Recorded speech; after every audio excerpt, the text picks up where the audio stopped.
Assalomu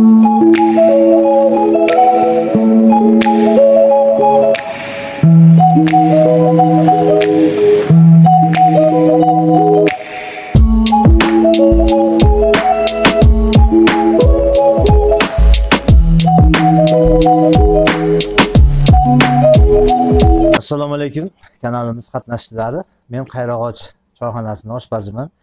Bugun men sizlarga ko'za sho'rba tayyorlashni sir-atvorlarini aytmoqchiman. Birinchidan ko'za sho'rbamizda ko'zasini tayyorlab olamiz. Go'sht 120 gram, 130 gram miqdorda qo'y go'shti yoki molni go'shti bo'ladi. Orqasidan kartoshka 70 gram, sabzi 50 gram, ichki moy, tomat, ozgina tapga ko'ra tuz solamiz, piyoz solamiz. Keyin buni mangalimizga qo'yib, ko'mirda 2 soat, 2,5 soat mobaynida qaynatib olamiz. Xudoga shukr, mana shunchalik xo'randalarimizni ko'yini olyapmiz. Hali birontalarida mijral bo'lgan joyi yo'q.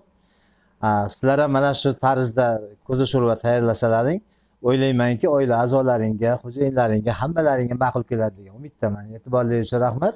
Sog' omon bo'linglar. Qayrag'ochga kelib turinglar. Hamisha Qayrag'och choyxonamiz ochiq, qo'limiz ko'ksimizda, hammalaringni kutib qolamiz. Kelinglar Qayrag'och choyxonamizga.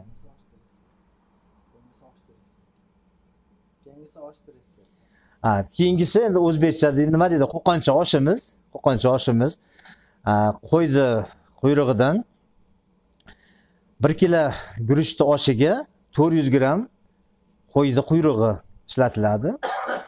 Jizzasi xo'randalarimizni dasturxonlariga tortiq qilamiz.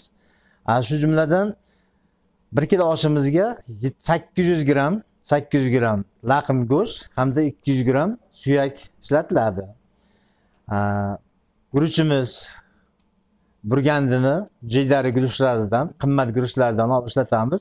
1 kilo sabzi, 400 gram piyoz, 1 kilo go'sht, 400 gram yoqqa, guruch 1 kilo. Haligacha birorta bir oshimizdan jalba bo'lgan yo'q. Sizlarni dasturxonlaringga tortiq qilib kelyapmiz. Hammalaringni oshga, jarko'pga, lag'manga, ko'za sho'rvamizga, farsh, akaratishga, somsalarimizga kutib qolamiz. Sog' bo'linglar, salomat bo'linglar.